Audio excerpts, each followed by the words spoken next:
Donc on vit, cette semaine, on vit une semaine particulière, hein, avec cette Toussaint, la fête des morts, Halloween. C'est la société qui nous fait vivre cela. Alors on va un peu méditer sur ce calendrier, hein, qui nous est proposé. Et je propose de méditer à partir du psaume 39. C'est un psaume de David, un psaume qui a été chanté puisqu'il est adressé au chef de chœur, le chef de chœur du temple, hein, où là il devait y avoir une grande chorale là, et où on chantait dans les grandes cérémonies religieuses, on chantait donc des psaumes. Et David, qui était poète, il en a écrit plusieurs. Je disais, je veillerai sur ma conduite de peur de pécher en parole. Je mettrai un frein à mes lèvres tant que le méchant sera devant moi. Je suis resté muet dans le silence. Je me suis tu, quoique malheureux, et ma douleur était vive. Mon cœur brûlait au fond de moi, mes pensées étaient comme un feu brûlant, et la parole est venue sur ma langue. Éternel, fais-moi connaître quand finira ma vie. Quel est le nombre de mes jours, afin que je sache combien je suis peu de choses. Voici, tu as donné à mes jours la largeur de la main, et ma vie est comme à rien devant toi. Oui, même vigoureux, l'homme n'est qu'un souffle. Oui, l'homme va et vient comme une ombre, il s'agite, mais c'est pour du vent. Il amasse des richesses, il ignore qui les recevra. Maintenant, Seigneur, que puis-je espérer? C'est en toi qu'est mon espérance. Délivre-moi de toutes mes transgressions, ne m'expose pas aux insultes du fou. Je reste muet, je n'ouvre pas la bouche, car c'est toi qui agis. Détourne tes coups de moi, je m'épuise sous les attaques de ta main. Tu corriges l'homme en le punissant de sa faute, tu détruis comme la teigne ce qu'il a de plus cher. Oui, tout homme n'est qu'un souffle. Écoute ma prière, Éternel, et prête l'oreille à mes cris. Ne sois pas insensible à mes larmes, car je suis un étranger chez toi, un résident temporaire, comme tous mes ancêtres. Détourne ton regard de moi et laisse-moi respirer avant que je m'en aille et que je disparaisse. Pas très optimiste, hein, David? Hein? Alors, on a, je ne sais pas si vous remarquez cette fête de la Toussaint, hein, beaucoup de familles sont allées au cimetière, hein, énormément de familles, c'est un rituel, hein, c'est une coutume, et on a l'impression que la nation, malgré qu'elle ne croit plus, hein, elle communie dans un grand culte des morts, malgré tout. Et puis ça va continuer le week-end prochain, parce que c'est le 11 novembre, où on va se rappeler les plus de 2 millions de morts qu'il y a eu là. Surtout en France, je ne sais plus, 5-6 millions au total, qu'il y a eu en Europe. Et puis, moi je trouve que ce temps de la Toussaint en France est très très important. Parce que j'ai remarqué depuis très longtemps, il n'y a jamais de grève. Aucune grève, aucune menace de grève pour cette semaine-là. On a l'impression d'une grande, d'un grand consensus entre le religieux, les syndicats, hein, et puis le politique. Moi, je me dis ça, c'est la plus grande fête de l'année en France, puisque tout le monde est en paix, tout le monde est d'accord, personne ne revendique, et on va tous autour des tombes dans cette grande commémoration mortuaire nationale. Ça fait quand même réfléchir ce culte des morts qui est vivace en France. Ça remonte à loin, hein. Ça remonte à nos ancêtres les Gaulois. Les Celtes avaient, ils avaient dans leur culte un jour particulier où les vivants rencontraient les morts et les morts rencontraient les vivants. Il y avait un jour particulier comme ça. Et c'était là, le 1er novembre. Et donc, il y avait des devins, il y avait des sorciers chez les Gaulois, il y avait des druides aussi. Et tout ça, dans ce jour-là, on pouvait communiquer avec ces morts. Chez les Celtes, c'était comme ça. Et c'est donc, avec la christianisation de la Gaule, hein, eh bien, ce culte a été intégré par l'Église catholique. On a fait donc un rituel dans l'Église catholique, jusqu'à aujourd'hui, hein, puisque c'est devenu un rituel national. Hein, il n'y a pas... Hein, Alors, il faut bien savoir que ce n'est pas biblique, ça, du tout. Pas du tout biblique. Et la Bible interdit même tout contact avec les morts, les esprits des morts. C'est interdit. On lit ça aussi dans Lévitique 19:31. Ne vous adressez pas à ceux qui invoquent les esprits et aux spirites. Ne les recherchez pas, de peur de vous rendre impurs par eux. Je suis l'Éternel, votre Dieu. Donc, pas de relation avec les morts. Alors, cette fête mortuaire, je dirais, elle a au moins le mérite qu'une fois par année, au moins, nos contemporains considèrent leur vie, parce que c'est pas neutre, on ne va pas au cimetière, on ne va pas que porter les fleurs, hein. On va se souvenir de ceux qu'on a enterrés dans l'année ou qui nous ont été chers, hein, et de penser un peu, de considérer à son existence. Et je trouve que c'est un grand jour d'évangélisation. Il y avait une église à Paris, l'église du 20e, qui était à côté d'un grand cimetière. Alors, ils évangélisaient bien ce jour de la Toussaint. Et je me dis, ça, c'est un jour où nous, on devrait être dans les cimetières, où proclamer la victoire de Christ. Nous avons fait ça aussi régulièrement. On est allé ce jour-là pour distribuer les traités juste devant le cimetière en Allemagne et aussi ici en France.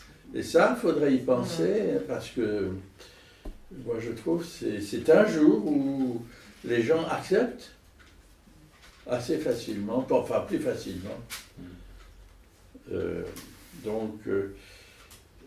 d'autres messages.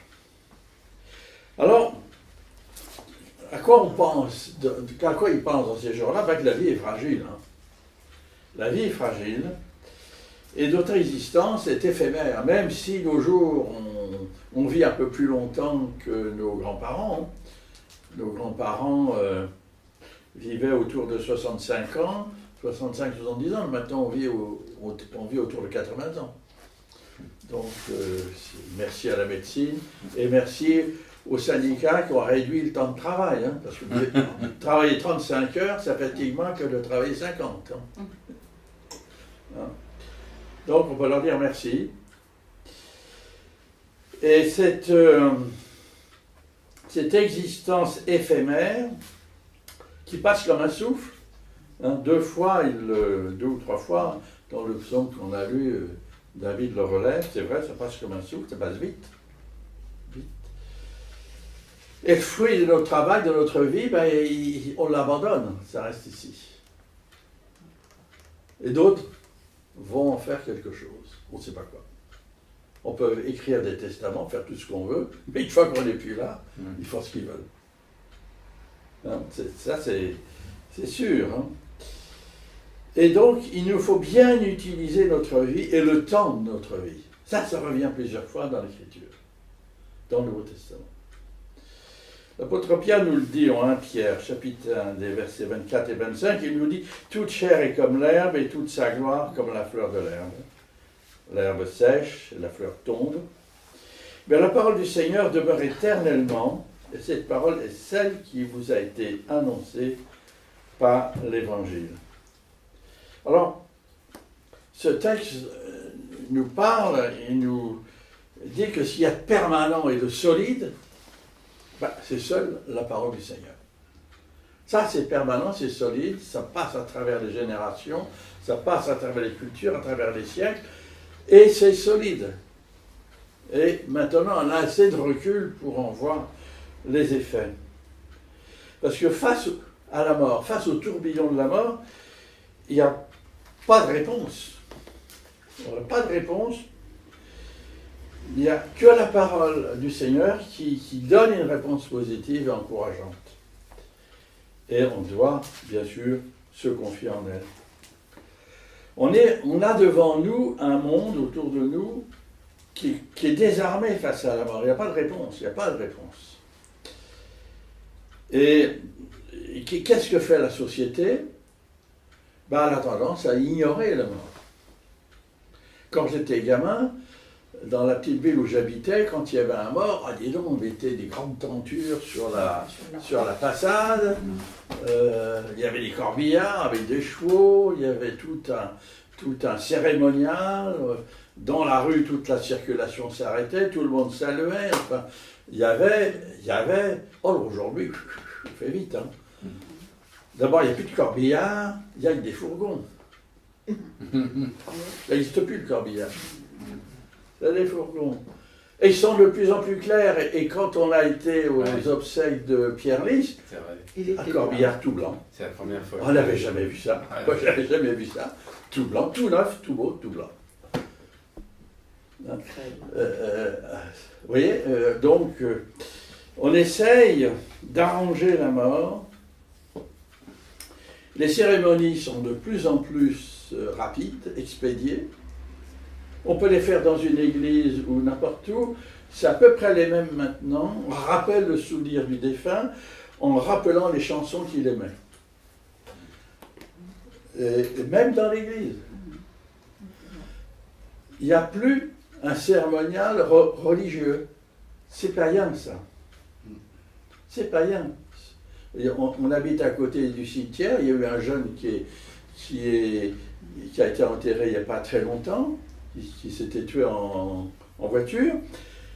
Ça, on a passé de la musique. Il y avait du monde, je peux vous dire. Il y avait du monde. Mais c'était de la musique. Il y avait toute une installation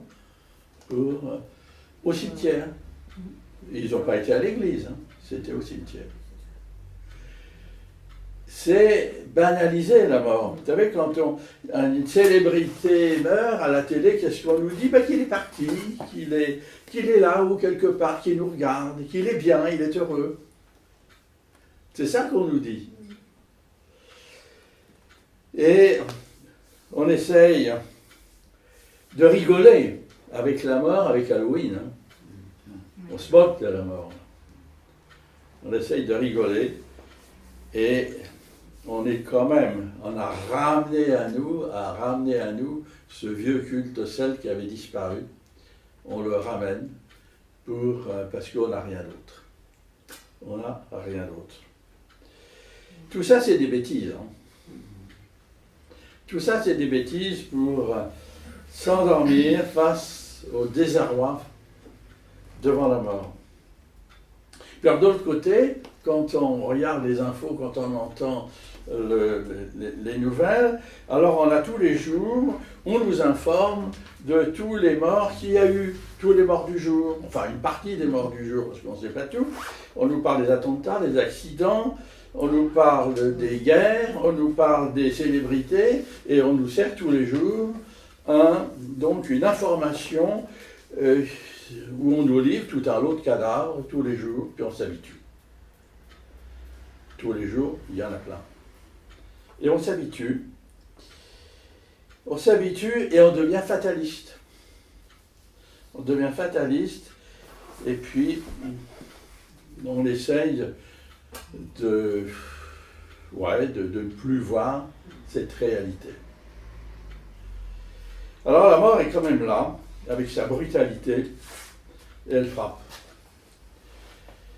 Et la Bible nous dit que la mort est la conséquence du péché d'Adam.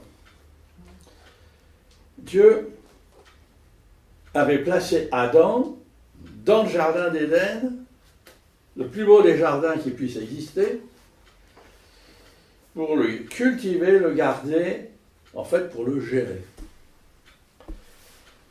Et il avait donné ce commandement à l'homme: tu pourras manger de tous les arbres du jardin, mais tu ne mangeras pas de l'arbre de la connaissance du bien et du mal, car le jour où tu en mangeras, tu mourras. C'était une épreuve, et on voit qu'Adam a succombé, Adam et Ève ont succombé à cette épreuve. La tentation était là, et ils ont succombé à la tentation, et le diable leur a dit: mais vous serez comme des dieux, vous serez comme votre père. Et ils n'ont pas été comme leur père, ils sont morts. Ils ont mangé de ce fruit pour être comme des dieux. Et les conséquences de cette désobéissance ont été terribles, parce que tout a été bouleversé, absolument toute la création a été bouleversée. Tout a changé, l'ordre naturel a changé, tout. On a les quelques descriptions dans l'Écriture qui nous montrent que les animaux vivaient autrement, les plantes vivaient autrement, les hommes vivaient autrement. Hein? Et la souffrance est arrivée. Les femmes ont accouché avec douleur. Après, les hommes ont dû travailler dur pour manger. On a subi les données climatiques, et il y a eu beaucoup de famines dans l'histoire, parce que le sol et le climat n'est pas toujours favorable. Il y a eu beaucoup de famines, n'est-ce pas? Tout a changé. N'est-ce pas? C'est à la sueur de ton visage que tu mangeras ton pain jusqu'à ce que tu retournes dans le sol, d'où tu as été pris, car tu es poussière et tu retourneras à la poussière.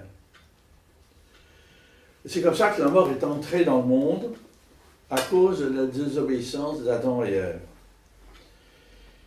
Et de plus, Dieu les a chassés de devant sa face.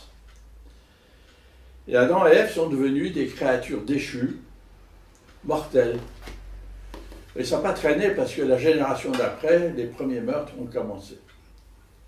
On a commencé à s'entretuer. Et là, la dimension du péché dans son horreur est devenue éclatante.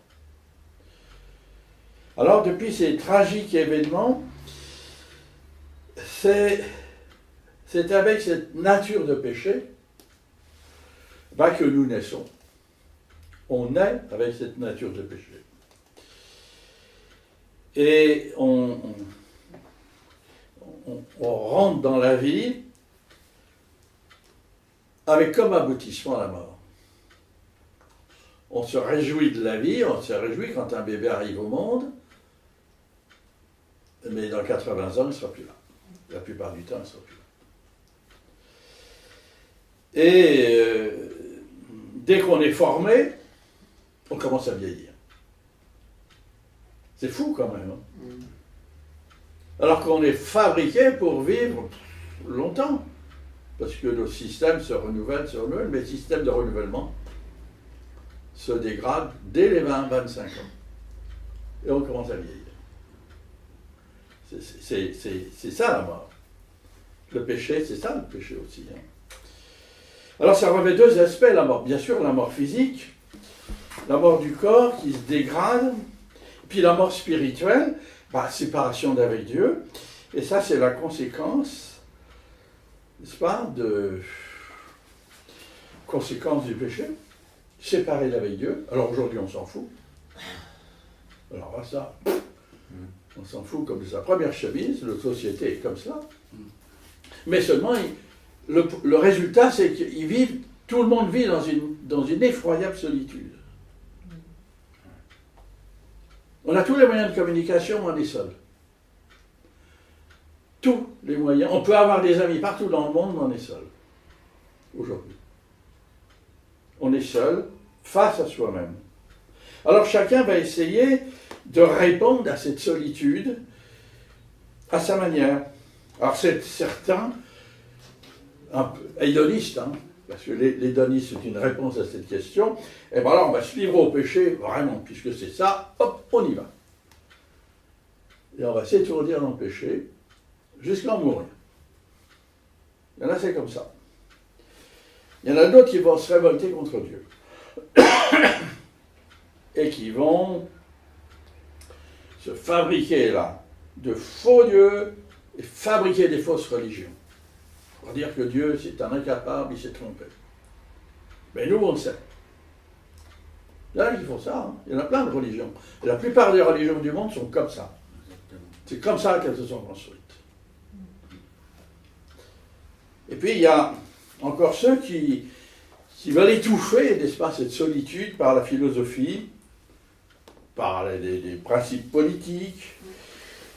Ils vont se mettre des fabricants de vérité. Ils vont trouver un principe, ça c'est la vérité, et ils vont traîner du monde derrière eux dans des fausses vérités. C'est comme ça que les partis politiques se montent. Et c'est comme ça qu'on se fait gouverner. Puis il y a ceux qui vont lutter contre Dieu en disant il n'existe pas. Ça, c'est les athées. Et moi, j'ai l'impression que les athées, ils font vraiment des efforts pour imposer que Dieu n'existe pas. Hein, une fois, j'ai un peu communiqué avec une ligue athée. J'étais étonné des textes qu'ils avaient. Hein. Oh là là. Alors, eux, il faut vraiment faut avoir plus de foi, moi, je trouve, pour ne pas croire que pour croire. Et puis, maintenant, ça c'est nouveau, c'est vraiment arrivé ces dernières années, l'entreprise Google, là, qui a des moyens financiers extraordinaires, énormes, elle veut éradiquer la mort parce qu'il dit c'est une maladie. Il n'y a qu'à soigner la maladie de la mort, puis c'est fini.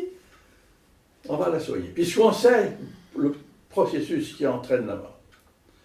Hein, c'est le non-renouvellement des cellules. Donc on va mettre de l'argent là, et on va résoudre le problème de cette maladie qui conduit à la mort. Alors on en est là aujourd'hui. Moi je trouve que la vie du monde serait terrifiante si Dieu n'était pas intervenu. On a un monde qui arrive à peu près à se tenir, et avec quelle fragilité, hein. Mais si Dieu n'était pas intervenu, ce serait, je pense, un monde horrible. Pourquoi il est intervenu? Parce qu'il est amour. Il est intervenu parce qu'il nous aime, il aime sa créature plus que tout. Il nous a fait à son image. Il ne peut pas rejeter son image, Dieu. Il ne peut pas. Parce qu'il nous a créés à son image. Il nous a créés pour avoir des vis-à-vis. Et donc, malgré notre désobéissance, eh bien, il nous aime. On est ses créatures. Malgré notre situation de pécheur, et il ne supporte pas cette situation sans issue où se trouve l'homme naturel. Et moi, je trouve que ce verset qu'on cite, qu'on connaît, Jean 3,16, c'est quelque part la clé de l'Évangile. C'est la clé de la réponse de Dieu à ce grand problème. C'est pas? Dieu a tant aimé le monde qu'il a donné son Fils unique, afin que quiconque croit en lui ne périsse pas, mais qu'il ait la vie éternelle. Ça, c'est la réponse à la mort. C'est la grande réponse de Dieu à cette question de la mort. Et toute la Bible nous parle de cette préoccupation de Dieu de nous sauver. On a l'impression que le Père éternel, il est préoccupé de notre salut. Il veut nous sauver. Il veut nous sauver de la mort éternelle. Bien sûr, il est obligé de respecter la création. Il est obligé de respecter cette condamnation à mort à cause de la désobéissance d'Adam et Ève. Il va respecter notre liberté aussi, notre libre choix, puisqu'il nous a créés libres. Mais malgré tout cela, il va nous donner une porte, une issue de sortie. N'est-ce pas? Et c'est en cela que Dieu a vraiment un grand amour. Un amour qui nous dépasse et que le monde ne comprend pas. On est dans un monde, je dirais, intello d'un côté, mais un monde rebelle, un monde orgueilleux, un monde vaniteux. On est dans un monde, je crois, très très vaniteux aujourd'hui. Très, très orgueilleux, plus qu'avant, beaucoup plus qu'avant. Vous savez, dans mes voyages à Madagascar, les gens se convertissent, mais ils n'ont rien. Ils n'ont rien. Et on sait bien que le jour où ils seront riches, ils ne se convertiront plus. Mais ils se convertissent en ce moment. Et nous, notre population autour ne se convertit pas parce que on est orgueilleux de nature, on est vaniteux. Regardez tout ce que j'ai, regardez, pourquoi faire, changer. Quand je vois là, ce qu'il y a dans leur case à eux, il n'y a rien, ils se convertissent, et nous, on a les maisons pleines. La plupart, c'est inutile, on s'en sert une fois par an.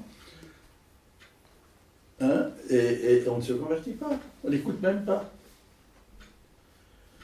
Ouais, c'est ça notre société. Alors, Dieu, dans son amour, nous a envoyé Jésus-Christ, son Fils unique, mourir à notre place. Ça, c'est pas facile à comprendre, mais il faut comprendre que Dieu nous aime, et c'est une question d'amour, c'est pas une question de raisonnement, c'est pas une question de d'intelligence ou d'une connaissance particulière, c'est une question d'amour, ça se tient au cœur. C'est au cœur que Dieu veut nous parler. Et les gens ont le cœur dur aujourd'hui. Ils ont un cœur de fer, un cœur de pierre. Tellement ils sont orgueilleux. Ça c'est l'orgueil qui fabrique ce cœur. Bon. On lit en Hébreux 10, versets 5 à 7, c'est pourquoi Christ, entrant dans le monde, dit, tu m'as voulu ni sacrifice ni offrande, parce que il y a un moment, ça ne sert plus, ça ne sert pas, mais tu m'as formé un corps. Et tu n'as agréé ni holocauste, ni sacrifice pour le péché, alors je l'ai dit, voici, je viens pour faire, ô Dieu, ta volonté. Et le Seigneur Jésus-Christ est venu accomplir la volonté d'amour de notre Dieu envers ses créatures, envers nous. Et c'est comme ça que Jésus-Christ est mort volontairement sur la croix à notre place pour payer le prix de notre péché. C'est ce que l'apôtre Pierre nous dit. Toujours sa première épître, il dit au chapitre 2, c'est lui qui a porté lui-même nos péchés en son corps sur le bois, afin que, morts au péché, nous vivions pour la justice, lui par la meurtrissure duquel vous avez été guéris. Vous voyez, il fallait une guérison, il fallait changer ce cœur de pierre pour que nous ayons un cœur de chair, un cœur qui aime. Oui. Alors, par la mort et la résurrection de notre Seigneur, nous sommes libérés du péché et de la mort. On est libérés. Enfin, moi, je trouve, on est... c'est le Seigneur qui nous donne la victoire sur la mort. Vous voyez, en 1 Corinthiens 15, l'apôtre Paul nous dit, au verset 21, « Car puisque la mort est venue par un homme, c'est aussi par un homme qui est venue la résurrection des morts, et comme tous meurent en Adam, de même tous revivront en Christ. » Ça, c'est la source de notre espérance. c'est pas, vous voyez, Dieu ne se contente pas de nous sauver, non, il nous réhabilite. Et il va nous ressusciter dans un autre corps, n'est-ce pas, pour une autre vie. Et moi, je me souviens avoir vu mourir ma première épouse. Elle était décharnée, elle pesait 35 kilos, il n'y avait plus rien, vous voyez.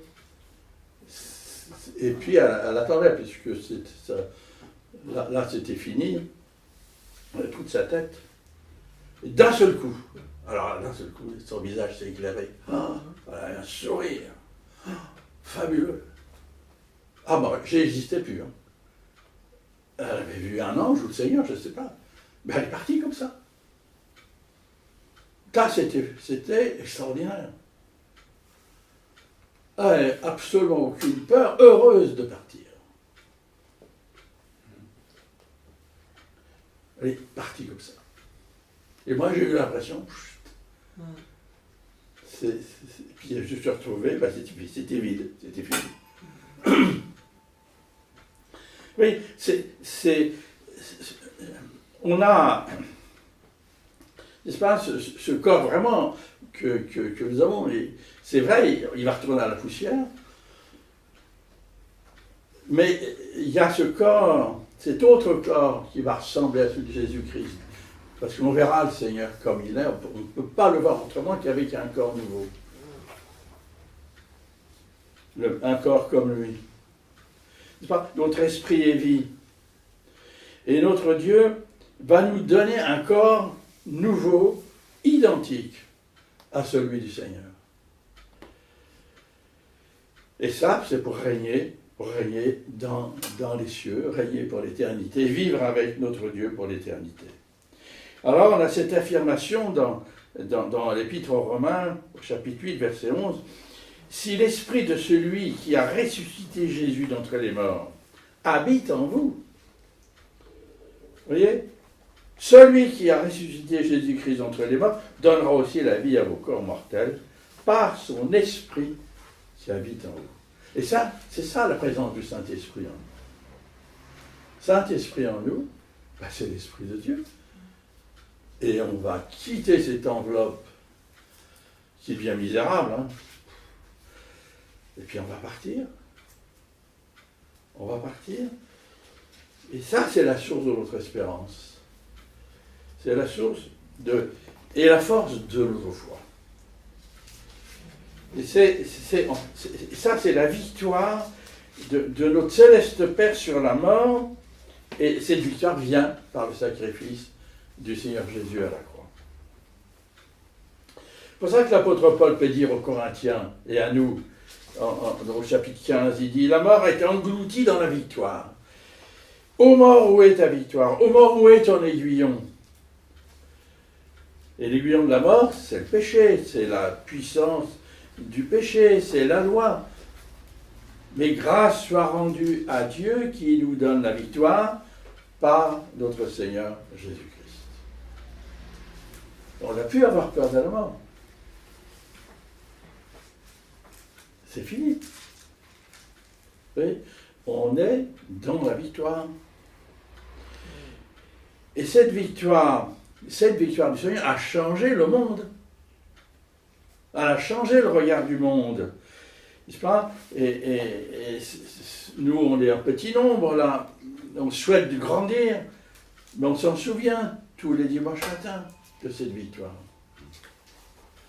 Parce que c'est fabuleux, il n'y a pas plus grande victoire dans l'histoire du monde que cette victoire du Seigneur à la croix, où il est mort pour nous libérer, il est ressuscité, il est à la droite du Père Céleste en ce moment, et il nous prépare une place. Et il nous associe à sa victoire. Vous voyez? Et c'est parce que nous croyons, mais nous l'aimons. Nous l'aimons. Tout est une question d'amour avec Dieu. Pas du tout de raisonnement, mais d'amour. Tout est question d'amour. Vous voyez? Qu'est-ce qui va se passer pour ceux qui n'ont pas cette espérance? Ils vont mourir sans Dieu, ils vont garder leur corps terrestre. Ils vont garder ce corps terrestre. Ils vont puisqu'ils n'ont jamais réglé leur problème de péché, ben ils vont vivre, continuer de vivre avec leur péché. L'éternité, c'est ça le feu. Hein, c'est pas des petits diables qui vous font cuire à la branche, hein, c'est pas besoin de ça. Hein, c'est ça. Avoir un corps avec des envies qui ne peut plus être satisfaites. Mais un plus de corps pour les satisfaire. C'est ça le feu. Ça va être terrible. Hein. Plus de paix. Ça existe. C'est fini. Plus de paix, plus d'amour, plus rien de positif. Plus rien de positif. L'horreur du péché total. C'est ça qui attend ceux qui ne veulent pas du Seigneur. Une éternité terrible.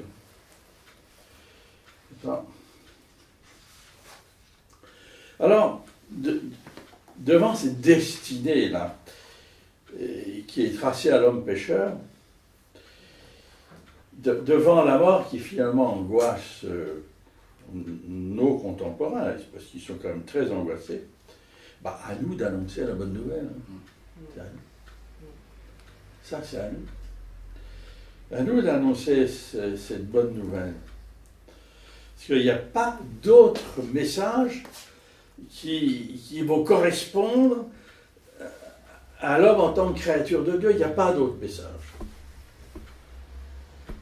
Sinon, on va créer des violents, là, comme on voit un peu partout, qui se disent venir de Dieu, mais ça, ce n'est pas des messages qui viennent du Dieu d'amour, c'est des messages inventés par l'homme, qui fabriquent des violents parce que le diable est là-dedans. Vous voyez ? Alors il nous faut, parce que Dieu, ce qu'il veut, oui, quand on se convertit, moi j'ai une chose qui m'avait étonné, et que je constate tout le temps, c'est qu'il nous redonne une dignité. On ne savait pas ce qu'on était avant. C'est paumé un peu, mais il nous redonne une dignité. On redevient, non pas quelqu'un, mais on devient fils ou fille de Dieu. Ça, c'est ça la dignité. C'est pas d'être quelqu'un, d'avoir des diplômes, des grades et tout ça. C'est cette dignité-là qui nous est redonnée. On retrouve, je dirais, les prémices de notre place de créature de Dieu. Et c'est là toute notre dignité d'enfant de Dieu. Il nous donne cela. Et en tant que créature, eh bien, on a ce rôle d'ambassadeur. Hein, les Écritures nous disent que vous êtes ambassadeur. Vous avez la parole de réconciliation. Vous la vivez dans la réconciliation. Alors, à vous de la propager, cette parole. N'est-ce pas ? Propager cette bonne nouvelle. Ouais.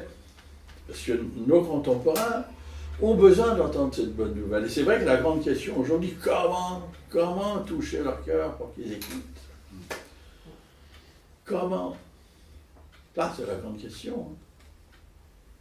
C'est pour ça qu'on va faire, avec vos photos, là, vos amis, on va essayer d'avoir un point pour communiquer. On va essayer. Quelque chose de sensible, on est en ce moment sensible à l'écologie, bon, bah, on va essayer. Parce qu'ils ont un cœur dur et une oreille dure. Hein? Alors, à nous donc de proclamer cette bonne nouvelle. Ne nous décourageons pas. Il ne faut pas se décourager dans ce monde. Même s'ils se moquent de nous, en nous disant qu'on est du Moyen-Âge, moi je m'en fous. Hein.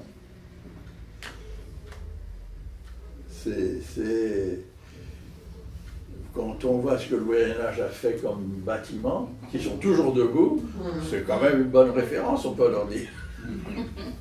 C'est bon. Hein? On n'a pas du tout à les craindre. Non. Un mot pour terminer, c'est le mot de Timothée, de l'apôtre Paul que Paul donne à Timothée. Parce que ça a toujours été, hein, c'est pas. Aujourd'hui, en France, au moins ça s'accentue. Mais ça a toujours été cette résistance à l'amour, cette résistance à l'amour de Dieu. Et là, l'apôtre Paul dit à Timothée, dans sa deuxième épître, au chapitre 4, et les 2 premiers versets, il dit « Je t'adjure devant Dieu et devant Jésus-Christ, qui doit juger les vivants et les morts, et au nom de son avènement et de son royaume. » Donc, vous voyez, il n'y a pas de l'ombre d'un doute chez Paul, il va revenir, nous prendre. Il y a son royaume. Prêche la parole, insiste en toute occasion favorable ou non, convainc, reprend, exhorte avec toute patience et en instruisant. Alors là, on a quand même des lignes. Occasion favorable ou non. Bah ouais, ça c'est à nous, hein, quand on rencontre les gens, là où on est. Hein.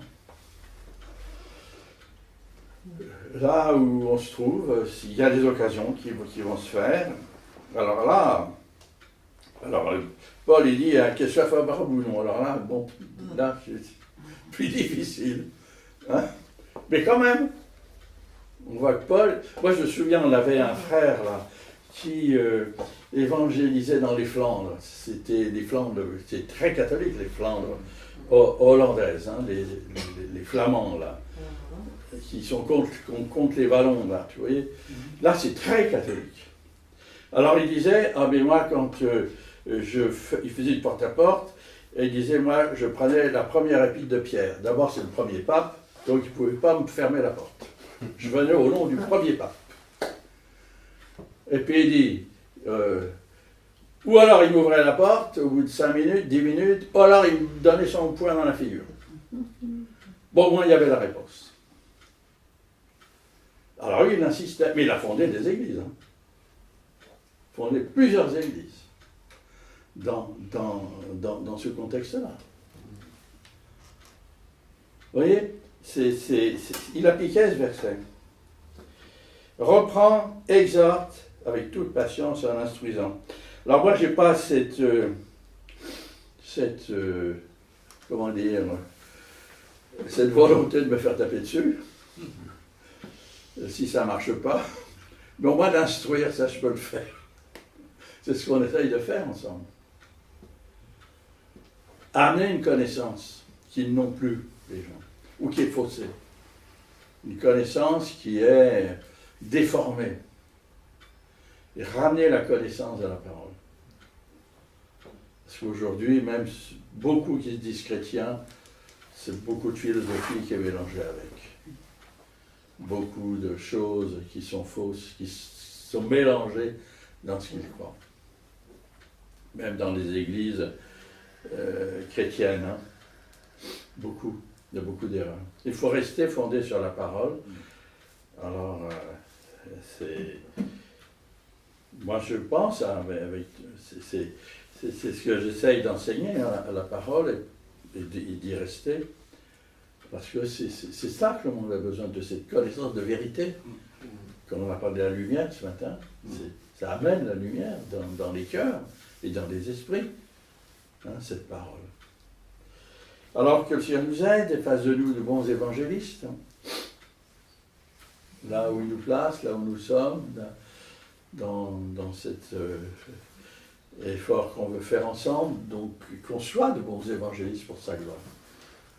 Et qu'on amène une réponse positive à cette question de la mort, où les gens ont la trouille. Hein. Ils ne vous le disent pas, mais ils ont tous la trouille. Hein. Ils sont tous mal à l'aise avec cette question, et il faut d'une part les comprendre, mais en même temps, il ne faut pas qu'on vienne triomphant. Voilà, ça ne marchera pas, mais il faut quand même rentrer dans leur souffrance pour pouvoir leur parler d'amour. Que le Seigneur nous aide et nous prépare à ce